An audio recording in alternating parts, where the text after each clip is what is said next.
Hi all, I hope you're okay. I'm just going to record a game in the evening, so a 5-minute game. I've got a problem with this machine on a different laptop, by the way, that the recording level is probably much lower than the other machine. I don't know why when I go into Media Encoder and record, that when I look at the recording level after it's like being reset low. So if anyone knows any tricks with that, please let me know. I hope this commentary is going to be reasonably audible. Apart from that,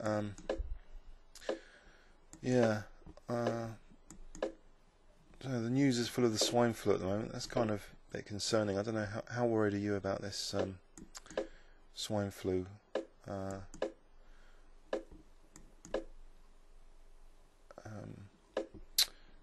Bishop E2. Bishop G2, Queen G2. What about Queen G2? In fact, okay, he's not threatening knight takes F3 at the moment, so this is an English attack which is not going too badly at the moment, except for B4. If knight E2, knight C4. So maybe I'll just play Queen G2 here, just to be able to answer.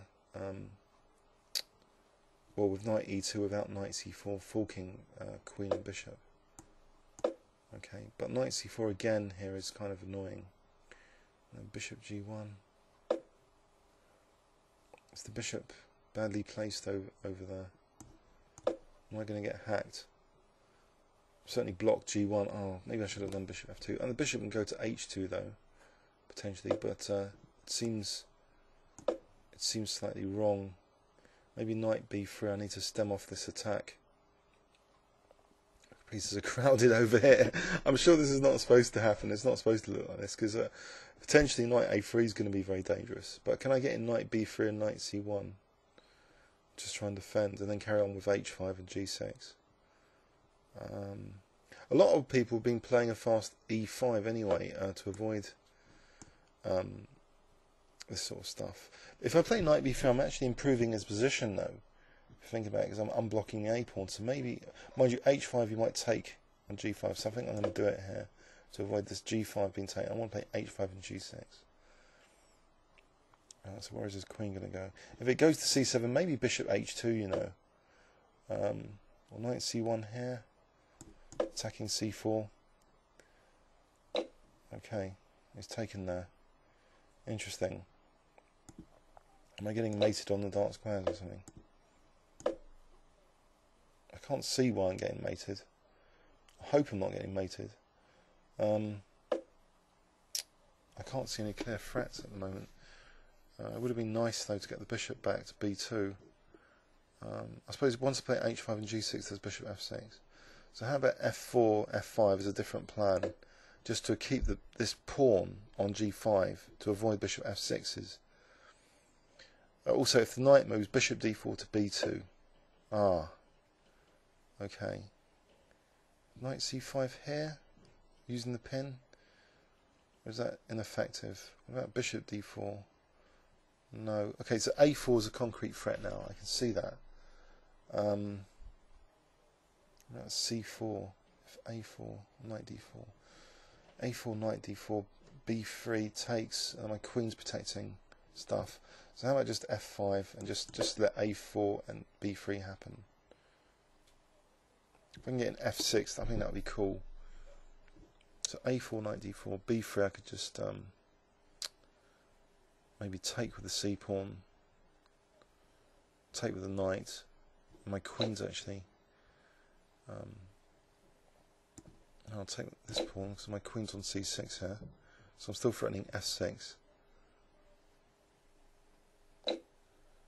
Of course, there's Rook C8. Oh dear. Okay. Panic stations. Bishop D3.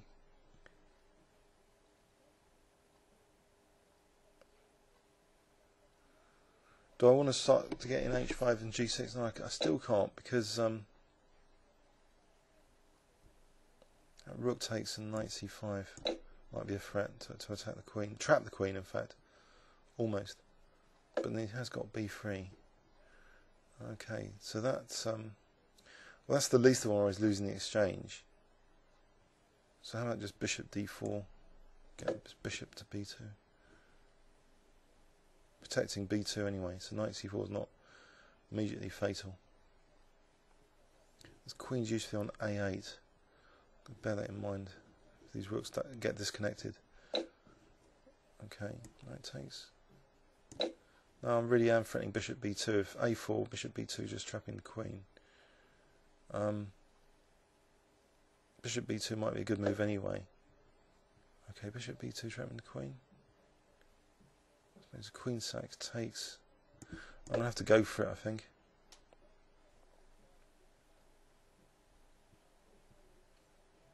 AB, bishop takes a3. I have to hope for the best that I'm not getting mated.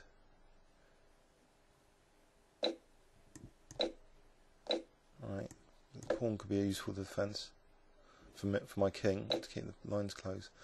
Now knight takes b4 to d5 looks just positional to get a big knight to d5.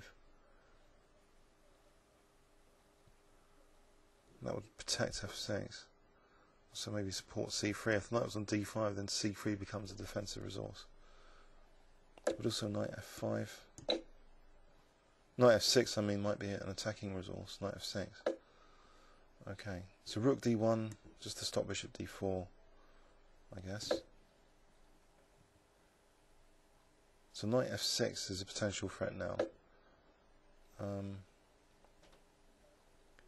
In fact, here, knight f6 to d7, if he takes, his king's going to get exposed.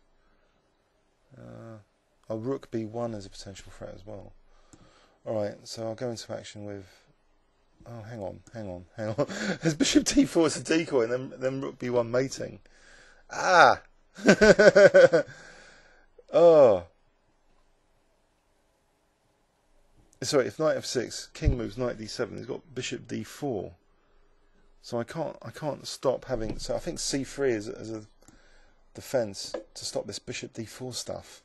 I think might be a useful practical measure to avoid being mated in these variations, because now knight f6 might be on. Takes this way, king f8, queen g7, king out. I don't know if my king's like chasing his king. The other way, of course, he just gets mated on g7. But knight f6 to d7 might be a reasonable threat now. Takes, king f8, queen g7.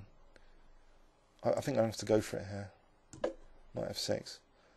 So I'm hoping that this is good. But hang on, I can't ever take on d6 because of rook b1. Yeah, so what have I achieved with this? He's resigned. I don't even know why, because I wasn't threatening rook takes d6. If the king moves, I don't know what. If I'm better there or not. Yeah, maybe he thought he was losing the bishop. So he just resigned. It was his second 5-minute game, kind of provisional. So I've only gained 1 point for that. But it was an exciting game. He didn't seem to know what he was doing. He's provisional rated, but yeah, exciting. The knight sack. And giving back the exchange, I won the queen. Dunno. Yeah, please leave any comments or questions on YouTube. Remember, I'm on Twitter, and there's lots of you following me there. So, please follow me for the latest updates on videos and stuff like that. Okay, thanks very much.